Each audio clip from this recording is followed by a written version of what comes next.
Buen día, bienvenidos nuevamente a un tema de Autel. Ahora, en esta ocasión, pues vamos a tratar un poco de la comprobación de señales eléctricas a través de la herramienta de osciloscopio. Ya hemos visto en temas pasados cómo el diagnóstico típicamente comienza, ¿verdad?, en la parte electrónica, pues a través de la lectura de códigos de falla, que implica pues un escaneo con una herramienta propiamente dicho, ¿verdad?, de un escáner que va y nos obtiene información. Pero entre esta información de falla, pues normalmente hace falta hacer comprobaciones. Y una de las herramientas necesarias para esas situaciones de comprobación, pues puede ser, ¿verdad?, sin duda el osciloscopio. Entonces, recordemos que en el sistema de control electrónico, prácticamente cualquier computadora, sea de motor, transmisión, freno, suspensión, dirección, etcétera, pues siempre va a estar acompañada, pues por una parte de varios elementos sensores que le van a dar información, no sé, posición, velocidad de giro, temperaturas, presiones, etcétera. Y con esa información la computadora, pues bueno, hará sus cálculos, ¿verdad?, de acuerdo a su programación y podrá activar a determinados elementos actuadores. Solenoides, válvulas, bombas, bobinas, inyectores, según sea el caso, ¿verdad?, para el control de los diferentes elementos que interactúan con esa computadora. Y sabemos también que esa computadora pues hoy en día está en comunicación con muchas otras a bordo, compartiendo información o requiriéndoles información a través de una red y pues mandando una trama de información a través de un bus de comunicación con X o Y protocolos, ¿no? CAN, LIN, etc. Entonces, cada uno de estos elementos pudiera ser susceptible a una prueba adicional, una prueba de componente. Entonces, un buen aliado pues pudiera ser un osciloscopio. Hay otra, ¿no? Multímetros a veces es más que suficiente, algunas requieren un cierto tipo de inspección, en fin, pero un osciloscopio normalmente va a ser una muy buena aplicación para diferentes sensores, actuadores e incluso, obviamente, ¿verdad?, revisión de líneas de comunicación entre computadores. Entonces, en ese sentido, pues siempre tenemos un sensor que envía una señal, tenemos una computadora que obtiene esa información y hace su proceso y la utiliza para comandar la activación de ciertos actuadores. En este ejemplo, nuestro actuador pues viene acompañado, el cuerpo de aceleración, de un par de señales también de sensor, de posición, que retroalimentan si la instrucción que se viene dando de acuerdo a la requisición corresponde con la ejecución, ¿verdad?, que obtiene en este caso el actuador, cuerpo de aceleración electrónico. Para ver la información en un osciloscopio, pues sí, hay diferentes opciones, pero como regla general, pues siempre van a haber diferentes canales que se pueden activar. Hay osciloscopios de 2 canales, por ejemplo, de 4, incluso hasta de más. Típicamente en el rango automotriz, pues un osciloscopio de 4 canales suele dar un excelente servicio. Entonces, pues es como el favorito, ¿no? 4 canales normalmente para ver información de manera amplia. Y cada canal pues va a tener sus controles, donde determinan el tipo de señal, los niveles, ¿verdad?, que me da la amplitud de la señal o me da la línea de tiempo, ¿verdad?, con mayor o menor amplitud también. Y entonces, pues siempre en la configuración del panel de visualización, pues siempre es necesario tomar en cuenta cantidad de canales, coordenadas, ¿verdad?, y amplitudes, y van a encontrar otro tipo de elementos. Ya dependiendo del osciloscopio, va a haber diferentes herramientas o diferentes opciones en el menú general que pueden ayudar a establecer el cómo utilizamos nuestra herramienta. Por supuesto, siempre cuando hablamos de la gama automotriz, siempre vamos a encontrar un disparador o un trigger, como le llamen, que va a servir para posicionar en algún punto la onda y poder observarla sin que se nos esté moviendo, ¿verdad? Es como ponerle un alto a la señal para poder captar su forma y sus características de dimensión, amplitud y demás. Entonces, bueno, a modo rápido de antecedentes, pues así se compondría un panel general de observación y sin más, vayamos a ver algunos ejemplos, ¿verdad?, de aplicación del osciloscopio en las diferentes componentes de un sistema de control electrónico. Para empezar, algo sobre sensores y veremos también actuadores y línea de comunicación más adelante, pero empezando por sensores, pues tenemos que hay una diversidad de sensores que se aplican, pero todos ellos pueden de alguna manera irse agrupando en diferentes categorías. Por ejemplo, si hablamos de una categoría de sensores que nos ayudan a ver posición y velocidad de giro, pues ahí tenemos sensores como el sensor de posición de cigüeñal, árbol de levas, velocidad del vehículo, sensor de velocidad de las ruedas en frenos ABS, sensores de velocidad de las flechas de entrada y salida de la transmisión, por ejemplo, entre otros, ¿no? Entonces, utilizan un principio similar de funcionamiento y entre ellos, pues podemos encontrar algunos tipos. Por ejemplo, dentro de esta categoría tenemos el sensor tipo inductivo, que en este ejemplo pues está representando una señal de sensor tipo SKP y tiene una forma de onda sinoidal o sinusoidal. Otro tipo de sensor común pues son los de efecto Hall. Para nuestro ejemplo pues lo vemos aquí graficando una señal de un sensor de posición de árbol de levas y este efecto Hall, a diferencia del anterior, pues nos da como resultado una señal de forma cuadrada. Entonces, pues se ven diferentes, ¿no? Aquí estamos hablando de una onda cuadrada que podíamos bien visualizar como si fuera una señal de voltaje directo, por ejemplo, y acá tenemos una señal de tipo voltaje alterno que viene a través de un sensor tipo generador, mientras que esta viene de un sensor tipo interruptor que podemos llamarle, si lo vemos así, con un circuito, ¿verdad? Interno que hace esa función de abrir y cerrar la señal de referencia, ¿verdad? Y poderla reflejar en activa o inactiva. En fin, en estos sensores, independientemente del tipo, pues siempre es importante para observar la buena posición que sirvan bien de referencia o de sincronía, pues que la señal sea normal. Una señal normal pues estará bien dibujada, por ejemplo una tipo efecto Hall, ¿verdad? Señal cuadrada, tendríamos bien marcadas sus esquinas, 0.0, 0.5 voltios típicamente, y entre ellas podemos encontrar cosas anormales como por ejemplo la falta de algún diente, ¿verdad? Si ha roto un diente en la rueda del aro reluctor, o el diente se ha alargado, por ejemplo, se ha estirado a causa de un alabeo, ¿verdad? Del mismo, quizá rozó por ahí con alguna superficie, o incluso casos como una cavidad que se ha bloqueado por pues depósitos, ¿verdad? Metálicos, un poco de aceite, grasa, no sé, que lo haya ahí detenido, y genera anormalidad en la señal. Entonces el tren de la señal puede verse afectado por cosas como esas y por supuesto generar un mal comportamiento en el desempeño, ¿verdad? Del sistema. ¿Qué buscamos entonces con un osciloscopio? Pues buscamos una señal que sea correcta, ¿no? Que sea adecuada para el buen desempeño del sistema. Por ejemplo, un sensor inductivo pues siempre tiene una amplitud que corresponde, 1, con la velocidad de giro y 2, con la distancia del aro reluctor hacia el sensor.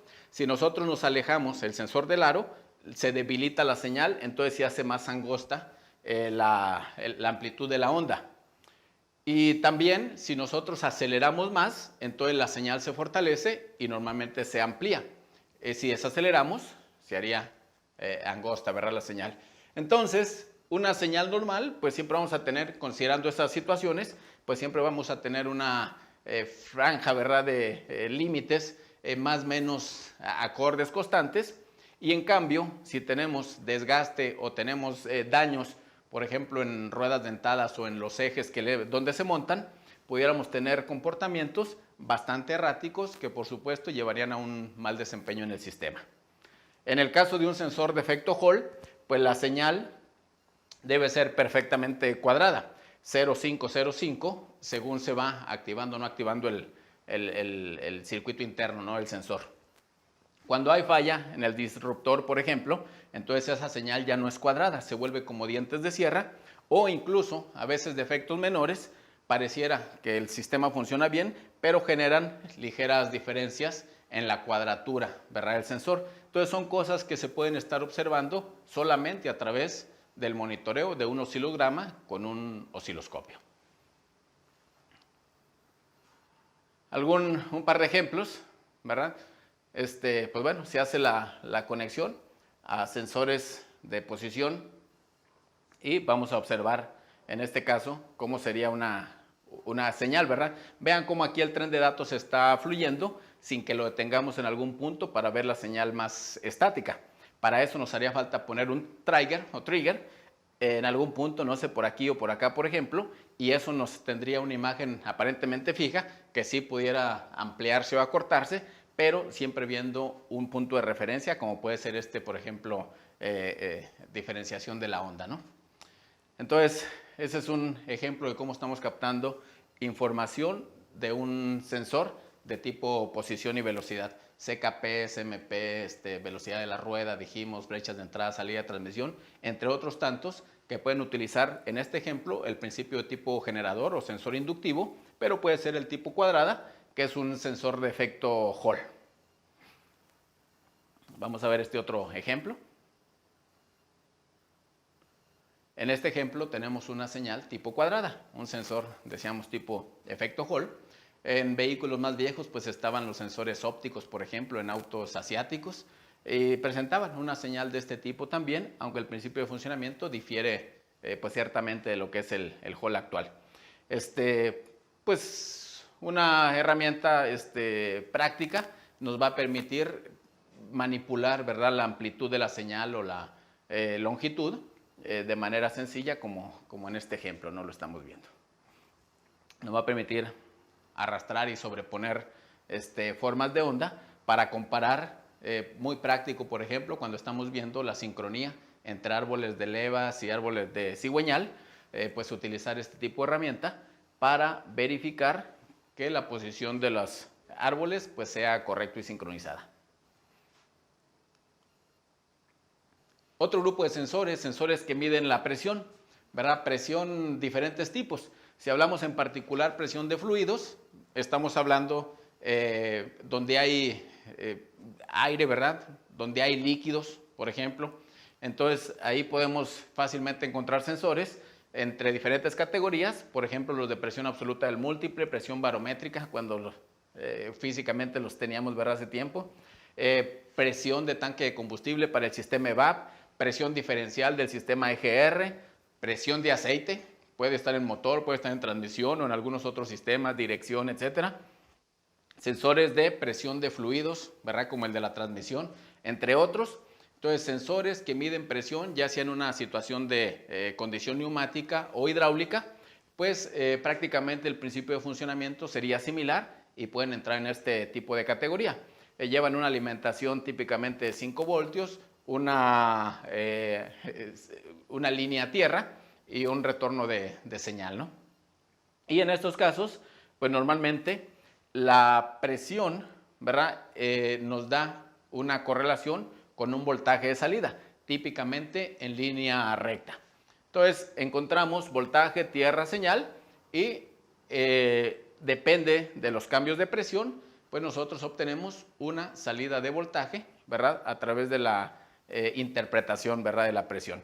A mayor presión, mayor voltaje típicamente, a menor presión, menor voltaje, y nos daría una gráfica más o menos de este estilo. Entonces esas cosas se pueden verificar con un osciloscopio también, y normalmente encontraríamos, en el caso de función de voltaje, pues encontraríamos una gráfica jugando a subir presión, a bajar presión, que nos vaya representando esos cambios de la presión en la prueba. Cabe señalar que sensores de presión absoluta del múltiple, por ejemplo, caso similar también en sensores de flujo de masa de aire, MAP y MAF, en ambos casos tenemos aquel grupo de sensores que nos dan como resultado una señal de voltaje, pero también en ambos tipos de sensores encontramos aquellos que nos dan una señal de frecuencia. Y en el caso de frecuencia, lo que vamos a obtener va a ser una señal cuadrada que se hacen más amplias o más cortos, ¿verdad?, los cambios dependiendo de la cantidad de presión que nos esté representando el sensor. Entonces vamos a encontrar los dos y para verlos a detalle, pues nada mejor que un osciloscopio. Otro principio de funcionamiento es el potenciómetro. Entonces la aplicación del potenciómetro lo conocemos más popularmente por el sensor aquel de posición de acelerador, el TPS, y que después en su evolución, cuando vino el acelerador electrónico, pues ahora le llaman sensor TP, simplemente Throttle Position y no más.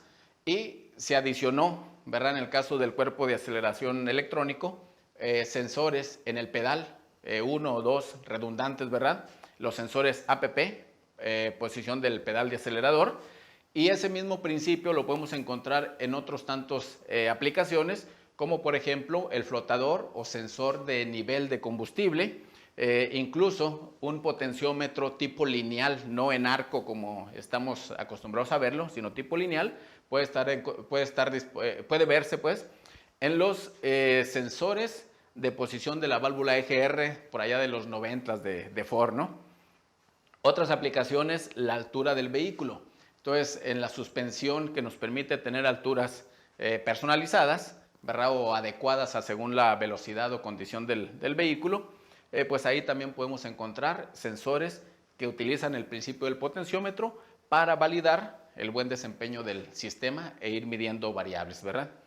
¿Qué hay en un potenciómetro? Pues igual una señal de referencia, típicamente 5 voltios, una tierra y un retorno de señal, ¿verdad? Que básicamente es un cursor que va moviéndose en una resistencia y depende de la posición, pues la cantidad de voltaje que pueda fluir en una corta o larga sección de resistencia, pues va a sufrir diferente limitación y caída, ¿no? Entonces hay una señal de retorno según la posición del cursor. A determinada posición, pues determinado voltaje. Si fuera preciso el movimiento, tendríamos una línea recta totalmente, ¿verdad? Obviamente, en el funcionamiento y demás, pues no ocurre tal cual. Tenemos diferente comportamiento, ¿verdad? Según movamos el pedal, pero es muy importante este caso, ¿verdad? Lo que llaman el glitch. Siempre es importante verificar para tratar de encontrar situaciones en las cuales parte de la sección del potenciómetro está roto, está dañado, está sucio quizás y genera situaciones anómalas como esta, una caída momentánea de la señal o incluso pudiera haber un pico, ¿no? Que momentáneamente se pone en corto a tierra, en corto a positivo y después continúa aparentemente normal. Entonces, esto es lo que habría que buscar con un osciloscopio y muchas de las veces un multímetro, por muy capaz, incluso línea de datos, ¿verdad? Pues no son suficientes para observar estas caídas tan momentáneas denominadas glitch. Entonces solamente una velocidad amplia de captura nos pudiera ayudar. Entonces sensores tipo potenciómetro.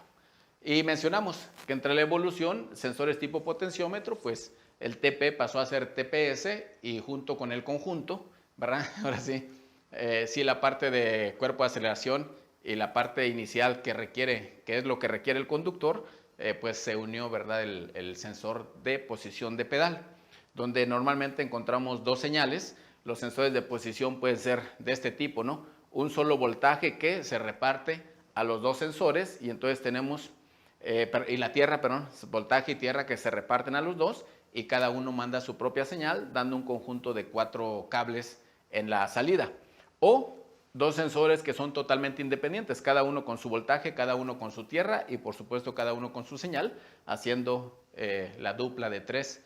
Entonces tendríamos 6 cables de salida, ¿verdad? Entonces cualquiera que sea el caso, tendríamos 4, tendríamos 6 cables o incluso más. Se habla de que podemos encontrar 9, yo no los he visto, ¿verdad? Pero en el caso de los sensores de posición, lo que sí es relevante es que normalmente las señales corren en diferente proporción, ¿verdad? El sensor 1, por ejemplo, va bastante más alto que el sensor 2, entonces el voltaje no es exactamente el mismo que retorna en ambos casos. Entonces la computadora hace una comparación y sabe, ¿verdad?, que hay ese desfase y cualquier anomalía que ocurra entre el desfase o la falta de alguna de las señales, pues sí genera información de falla, pero tiene una señal de, ¿cómo se llama? De reserva para poder mantener el sistema funcionando, ¿verdad? En ese mismo caso, sensores potenciómetro, pues el TPS cambió a TP, entonces se pone en el cuerpo de aceleración, básicamente voltaje, tierra, 2 líneas de señal, y en este caso, pues lo importante es saber que normalmente obtenemos una señal de tipo inversa, mientras que un sensor, conforme se va moviendo el cuerpo de aceleración, va incrementando su voltaje, el otro la va disminuyendo. Entonces en algún punto se cruzan. Y pues esto obviamente, para poderlo verificar y validar, pues nada mejor que un osciloscopio. En este ejemplo, pues vemos un osciloscopio trabajando con un sensor de posición de acelerador simple. Entonces, pues normalmente se hace autoconfiguración, ¿verdad? Hoy día los osciloscopios ya no es necesario estar complicándose tanto la vida por configurar el panel de observación. Normalmente se autoconfiguran, ¿verdad? Y ajustes menores, pues lo puede uno hacer con el panel numérico o manualmente, ¿verdad? Extendiendo la pantalla a través de touch. Entonces ahí vemos una señal con 3 movimientos, bueno, casi 4. Y en ambos casos, en todos los casos, pues estamos buscando que no haya anomalías tipo glitch o cortos a positivo, ¿verdad? Que pudieran ocurrir de manera momentánea. Sensores de oxígeno. Sensores de oxígeno desde los convencionales, ¿verdad? De un cable hasta los de banda ancha, ni se diga los de banda ancha, ¿verdad? Pues es importante poder monitorear, y quien conoce de eso, incluso a través de la observación de cómo retorna una señal de un sensor de oxígeno, puede darse cuenta, por ejemplo, si hubo fallas de encendido en algunos de los cilindros o misfire, simplemente con la observación. De manera similar, me adelanto, ¿verdad? Otros casos como inyectores, por ejemplo, bobinas, observando también los patrones de disparo, pues se pueden concluir diferentes situaciones, como si la chispa cayó fuera del cilindro, por ejemplo, o si hubo una falla en la entrega de combustible, entre otras cosas, ¿no? Entonces, en un sensor de oxígeno, pues siempre vamos a tener una forma de onda que alterna, ¿verdad?, entre voltaje alto y voltaje bajo. Eso en el tradicional, que típicamente está en un rango de 0 a 1 voltio. Y pues bueno, mezcla rica, mezcla pobre, según esté en la parte alta o parte baja respectivamente. Y un buen sensor pues siempre va a estar oscilando, ¿verdad? Quizá no sea tan perfecta su forma de onda, pero algo parecida. ¿Qué vamos a observar ahí? Pues por supuesto que tenga la suficiente amplitud de señal, que la señal esté repartida entre la franja de mezcla rica y la franja de mezcla pobre, y que no se quede mucho tiempo en mezcla pobre o en mezcla rica. Entonces, pues una observación a través de un osciloscopio nos va a facilitar mucho el reconocimiento de esa forma de onda. Ahora, este sensor, cuando hablamos en el tipo convencional, se mueve, ¿verdad?, de 0 a 1 voltio y tiene determinada capacidad para reconocer mezcla rica y mezcla pobre. Como cada vez los sistemas están moviéndose hacia mezclas más pobres, por ejemplo, un sensor de estos trabaja con una mezcla 14.7 a 1, 14.7 partes de gasolina por 14.7 partes de aire por 1 de gasolina, de combustible. Y eso, cuando hablamos de sistemas de inyección directa, pues el vehículo tiende a trabajar, o el motor tiende a trabajar mucho del tiempo en mezcla pobre o extremadamente pobre. 14.7 a 1 equivale a un lambda 1, pero a veces nos vamos a mezclas que van no 14.7, 20, 30, 40, 60, incluso 80 partes de aire por cada uno de combustible. Entonces el factor lambda, que estaría más o menos en esta sección, el 1, pues se recorre, ¿verdad?, a factor 2, factor 2.5, quizá pueda llegar a factor 3, saliéndose totalmente de la mezcla estequiométrica, la mezcla perfecta que históricamente hemos conocido, para operar con un rendimiento superior en el consumo de combustible. Entonces, un sensor tradicional, pues normalmente de la lambda 1 a 1.25 o a 0.75, digamos que puede operar y nos puede ayudar a dar cierta retroalimentación para que la computadora haga ajustes. Después de un 25% antes arriba o por debajo del lambda ideal, o el 14.7 a 1, que es lo ideal, pues vamos a tener códigos de falla, ¿no?, en computadora. ¿Qué pasa con las mezclas pobres? Pues se salen, ¿verdad? Totalmente se sale la señal de ese rango, y entonces hace falta otro tipo de sensores, el sensor de banda ancha, y eso ya no se miden por voltaje, eso se miden por amperaje, y no es la gran cantidad de amperaje, ¿verdad? El amperaje de la bomba, por ejemplo, estamos hablando de miliamperes. Entonces, miliamperes, 0.5, 1, etcétera, menos 1.85, 0.76, 0.47 es casi nada. Entonces, para poder medir ese miliampere y poderlo tener en buena condición, pues definitivamente no habrá herramienta, ¿verdad?, tan capaz que nos ayude. Otro grupo de sensores, los tipos resistivos, ¿verdad?, de coeficiente negativo o coeficiente positivo, pues son sensores que ayudan para medir temperaturas, y entre ellos pues tenemos temperatura de refrigerante, aire de admisión, aire ambiente, temperatura de fluido de la transmisión, temperatura de aceite, por ejemplo, temperatura de gases de escape, temperatura de N cantidad de cosas que pueden venir en el vehículo, y una vez atendiendo el principio, pues se pueden comprobar prácticamente cualquier tipo de sensores de la categoría. ¿Qué hay? Pues dentro de la computadora hay una derivación de 5 voltios y del otro lado pues se cierra el circuito a masa. Entonces, cuando está trabajando con el sensor, una forma pues es probar la resistencia vía multímetro típicamente, pero la resistencia lo posiciona al flujo del amperaje, ¿verdad? Pues siempre va acompañado en la regla de voltaje, amperaje y resistencia, pues siempre va acompañado de una señal de voltaje que viene desde la computadora. Entonces, por otro lado, sí, podemos medir resistencia, pero por el otro lado podemos medir cómo ocurre el comportamiento del voltaje con respecto a la resistencia, ¿verdad?, que va de la mano con una temperatura que se esté midiendo. Entonces, pues otra vez, una forma de ver información diferente a través de un osciloscopio. Sensores piezoeléctricos, todos recordaremos el sensor de detonaciones, ¿verdad?, el Knox Sensor KS, el más popular en este caso. Y pues bueno, es un sensor pegado normalmente al monobloc, ¿verdad?, cerca de del monobloc de motor, que cuando nosotros lo golpeamos, pues nos va a dar un voltaje que puede llegar incluso a los 0.5 voltios de corriente alterna. Y si golpeáramos directamente al sensor con diferente fuerza, golpe seco dicen, obtendríamos quizás hasta 1.3 voltios.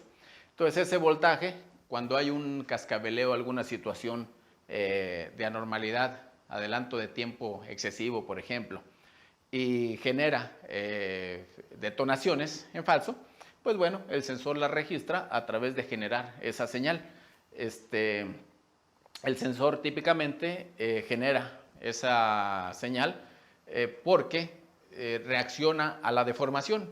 Entonces, una vez que el sensor, su material es comprimido, reacciona generando pulsos de voltaje que van hacia la computadora. Y pues bueno, la única forma o la mejor forma de visualizarlos, pues es otra vez a través de osciloscopio. ¿Qué otros sensores tenemos? Mire, sensores de flujo de aire, sensores MAF. Pues en la historia se han visto diferentes tipos, pero los más populares, el BAF, nos acordamos, por ejemplo, el BAF, que era tipo Bane. Ese funcionaba o funciona todavía, los que anden por ahí, con el estilo de un potenciómetro. Pero ese evolucionó y tuvimos cable caliente, ¿verdad? Y el tipo película caliente, que pues como pueden ver en la imagen, uno está relacionado más bien con una señal de tipo onda sinoidal, ¿verdad?, de tipo voltaje alterno, y que básicamente lo que se busca es que la señal esté en buen nivel, que no esté a medio, ¿cómo se dicen?, a media proporción, ¿verdad?, o incluso muy bajo en términos de reconocimiento. Entonces, por eso para diferenciar, ¿verdad?, les pusimos aquí los 3 ejemplos. Entonces, una señal buena y señales debilitadas. Entonces, hay que comprobar la señal correcta. Y por el otro lado, pues tenemos sensores que en lugar de un voltaje me estarían dando una señal de tipo,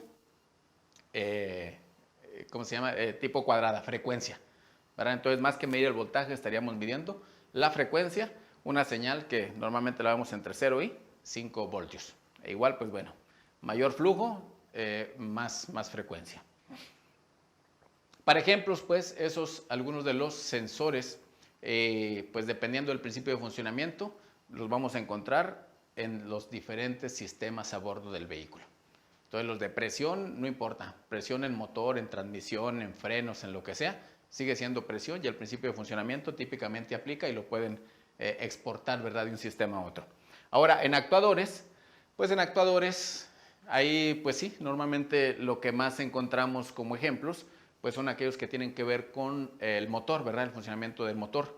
Pero de manera igual, hay válvulas, hay solenoides, hay motores de corriente continua, hay diferentes elementos que se pueden también extrapolar entre unos y otros sistemas.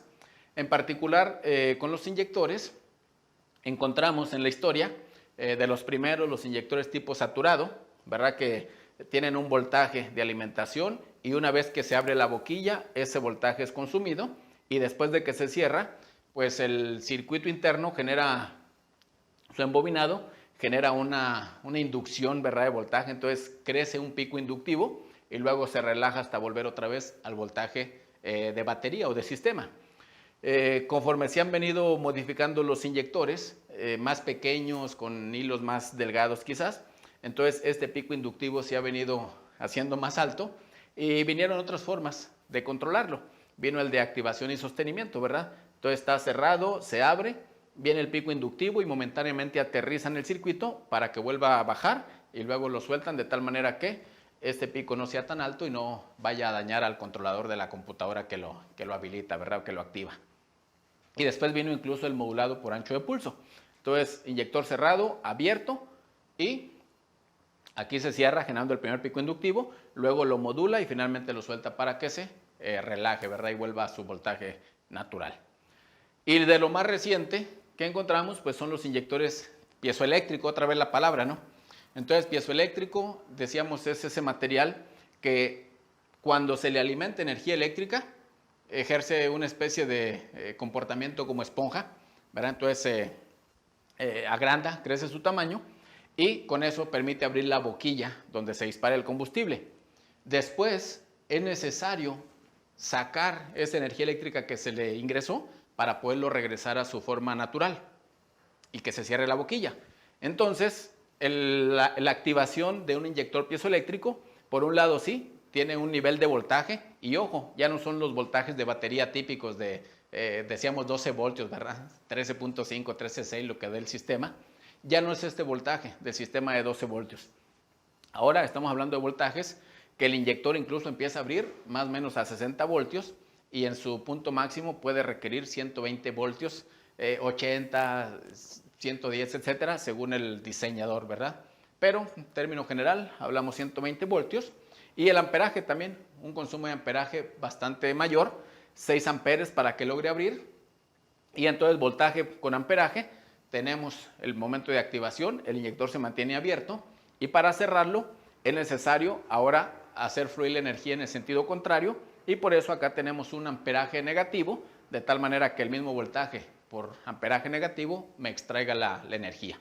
Entonces, pues, ¿cómo poder revisar ese tipo de inyectores en sus diferentes variantes y poder realmente diagnosticarlos, ¿no? Acá un ejemplo, estamos viendo un inyector del primer caso, ¿no?, un tipo saturado. Entonces, pues, tenemos el voltaje del sistema, la activación, el pico inductivo y luego la relajación. Y se le pueden hacer medidas, ¿no? Se puede medir el ancho de pulso, la altitud, etcétera, en cada uno de los casos. Primario y secundario de ignición. El que más se observa, pues, típicamente es circuito secundario, pero tenemos la posibilidad, ¿verdad?, de ver ambos. Entonces, pues bueno, el sistema está en voltaje natural, luego cuando se empieza a cargar la bobina en el lado del circuito primario, pues se consume esa energía. Finalmente, cuando la suelta, está la sección del disparo, ¿verdad? Y la línea donde la chispa se mantiene activa dentro de la cámara de combustión y luego finalmente nos estamos relajando para volver a voltaje de batería. Del lado secundario, pues similar, ¿verdad? Tenemos la sección de carga o el duel, tenemos la línea de ignición, el tiempo de quemado y luego la relajación. Entonces, otra vez, observar este tipo de patrones a través de oscilogramas, pues es una necesidad a veces para poder realmente aterrizar un diagnóstico. En el lado primario estamos hablando, por ejemplo, de voltajes que llegan a 350 voltios y a lo mucho quizás 10, un poco más amperes. Pero en el lado secundario hablamos de 35,000 voltios, término promedio, carros más viejos 18,000, 22,000, pero carros más nuevos, otra vez inyección directa como referencia, se habla de voltajes que están en el orden de 60 o quizá 80,000 voltios. Entonces, para tenerlo en consideración y por supuesto manejar ese nivel de voltaje, pues requiere, sí, un buen osciloscopio, unos buenos atenuadores y una relativamente buena técnica, ¿verdad?, de manejo de esos dos instrumentos. Aquí un ejemplo de una vista de un secundario de ignición, ¿verdad? Entonces, pues bueno, está ampliando la señal. La sección de carga o duel, sección de disparo, momento de chispa, ¿verdad?, la sección de chispa y la relajación. Eso en una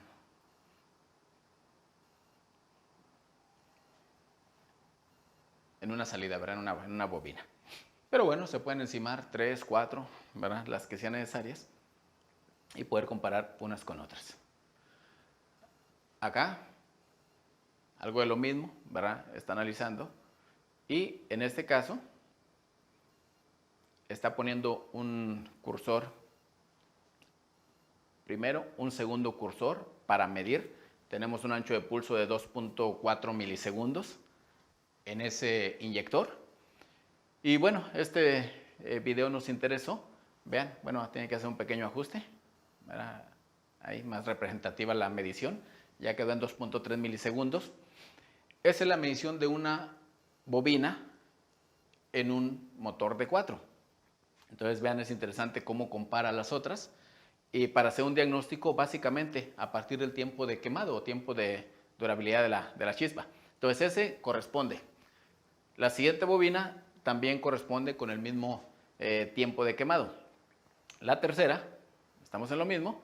Y la cuarta, vean la cuarta cómo se minimiza el tiempo de quemado. Y aunque aparentemente el vehículo está funcionando bien o aceptable, pues francamente tenemos un problema en una de las bobinas que no se comporta a la altura de las demás, ¿verdad? Ese a modo de ejemplo.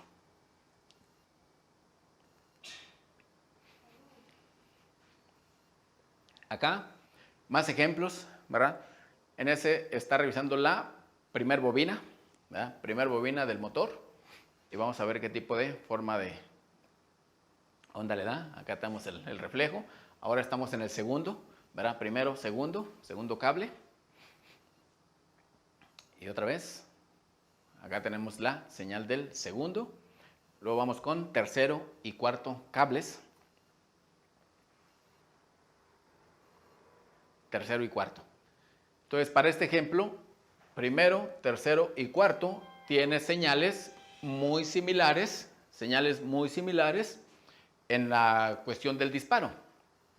Pero vean cómo en el segundo cilindro, pues no tenemos la parte positiva.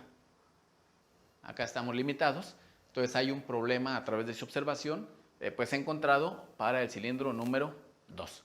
Y el problema, pues bueno, a ver si alcanzan a apreciar. El problema es que hay agua dentro de la bobina, entonces se está derivando la chispa, se está derivando pues hacia la tierra de motor, ¿no?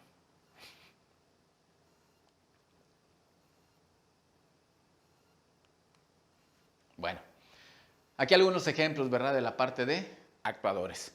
¿Qué más tenemos? También se puede revisar, por supuesto, con un osciloscopio, pues la parte de las señales de comunicación. Entonces aquí se activa, por ejemplo, el bus de comunicación. Entonces tenemos la primera señal y la segunda, ¿verdad? Típicamente can alto, can bajo, depende cómo hayan puesto. Y entre ellas, pues siempre vamos a buscar la correlación espejo, ¿verdad?, de una señal con otra. Cuando el bus de datos está inactivo, pues normalmente son casi equivalentes las dos, alrededor de 2.5 voltios. Quizá una algunos milivoltios ligeramente arriba, la otra esos mismos milivoltios ligeramente abajo. Pero siempre encontramos cercano a este promedio. Cuando entran en actividad, pues la línea de señal alta normalmente tiene un nivel de voltaje mayor y esa diferencia típicamente se resta en la línea de señal baja. Por ejemplo, un CAN alto, si llega a 375, el CAN bajo tendría que bajar a 1.25, de tal manera que siempre mantienen 2.5 voltios de diferencia entre ellos. Entonces, de manera general. Entonces, se puede comprobar cómo está funcionando el bus a través de la observación con el osciloscopio y asegurar que haya esa correlación de forma espejo entre la señal de uno y otro de sus líneas, ¿verdad? Tal como ocurre en este ejemplo.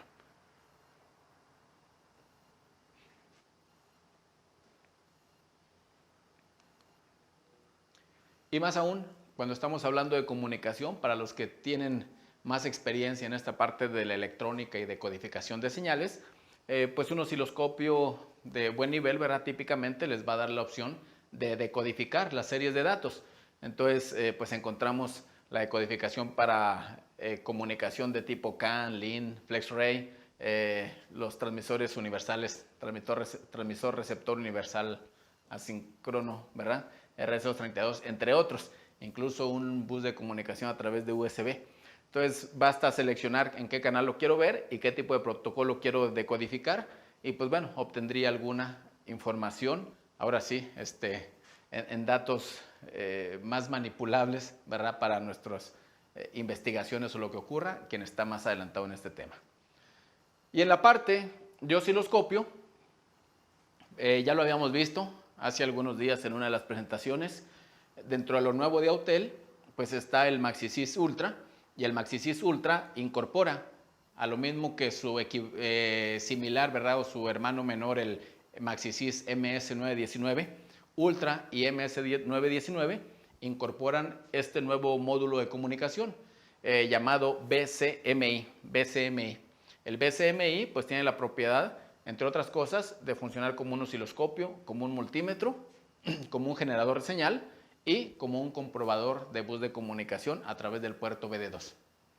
Entonces son esas 4 cosas adicionadas, más aparte, pues lo que ya conocíamos, ¿no? Una interfase de comunicación al vehículo, un BCI típico, con características de reflash, porque cumple los protocolos de J2534, entonces permite hacer programación de computadoras.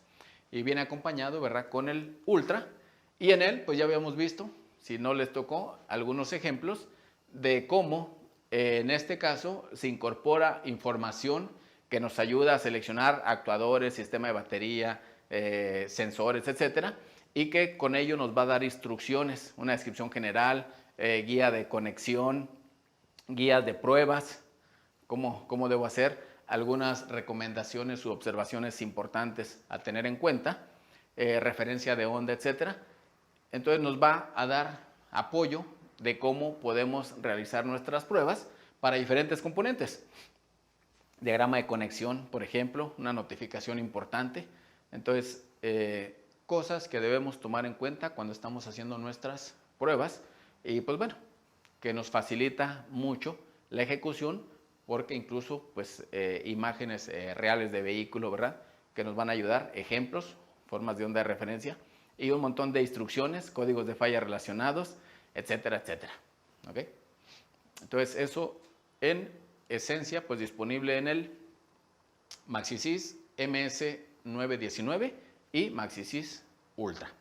Y dentro de estos equipos, el Ultra en particular pues tiene una característica interesante que permite dividir su pantalla en 2 partes, de tal manera que esa pantalla dividida permite por un lado estar viendo información de diagnóstico y hacer pruebas, ¿verdad?, ver códigos de falla, ver línea de datos como acá, hacer pruebas especiales, pruebas de actuadores por ejemplo, y notar el reflejo de esa prueba a través de la segunda sección, donde en este caso pues tenemos un osciloscopio.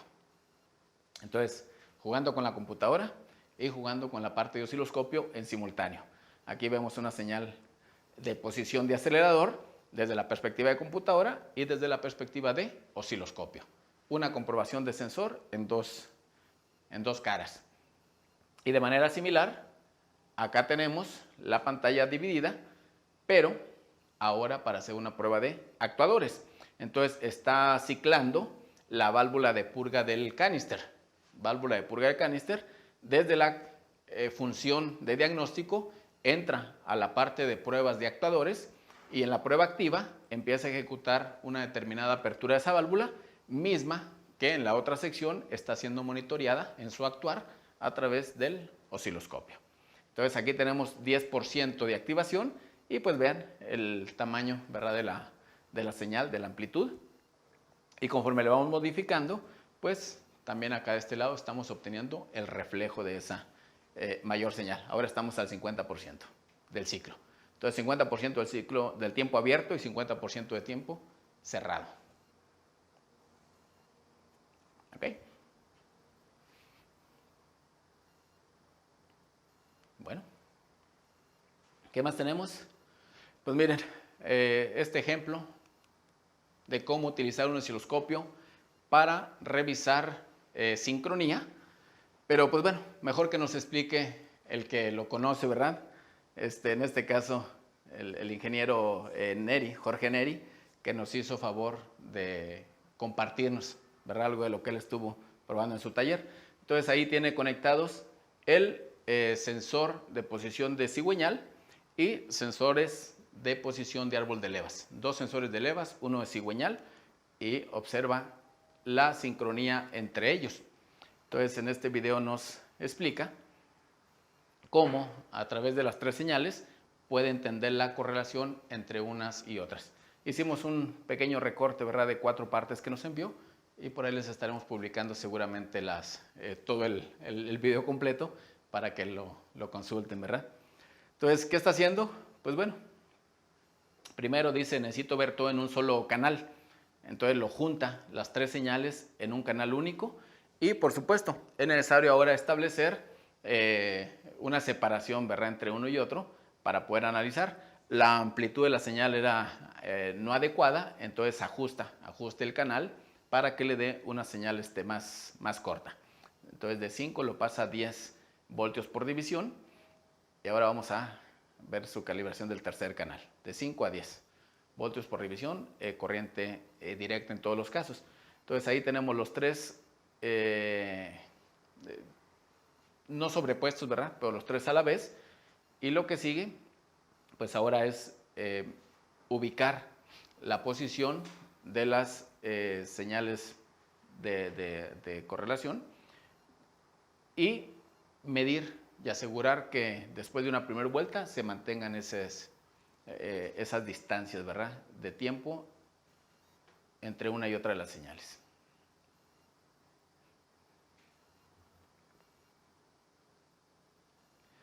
Acá se cumple la primera vuelta, ¿verdad? Entonces tenemos media vuelta, tenemos vuelta completa.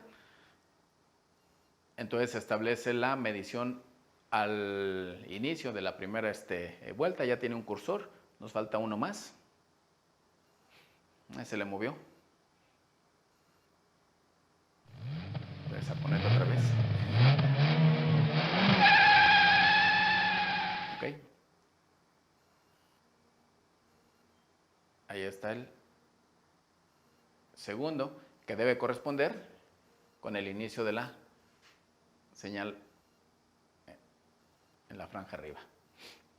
Entonces ahí está dando 13.54 milisegundos, me parece. Y eso mismo lo tiene que verificar acá, ¿no?, en esta otra franja, para asegurar que mantengan la misma distancia y por lo tanto, pues se verifica que la sincronía está correcta. Ya trajo primer cursor. Ahora viene el segundo cursor para hacer la medición. Entonces vean qué práctico es arrastrar. De la misma manera es muy práctico poner un trigger o disparador. Simplemente lo activa y con el dedo lo arrastra en el punto donde guste y se olvida de andar complicándose con dar coordenadas en una, ¿cómo se llama? Pues en un panelcito, ¿verdad?, de ubicación. Entonces aquí muy sencillo. Ahora con las pantallas touch, muy sencillo poner los triggers, muy sencillo mover, muy sencillo arrastrar, muy sencillo ampliar. Todo muy práctico en este tipo de elementos. Y pues bueno, en esencia de lo que hemos estado hablando, pues son las herramientas de osciloscopio aplicadas para diagnóstico y entre ellas Autel pues se ofrece primeramente y desde hace años el MP408, el MaxiScope, Es un osciloscopio de tipo automotriz de 4 canales con una amplitud, ancho de banda de 20 MHz y una velocidad de muestreo de 80 megasamples sobre segundo.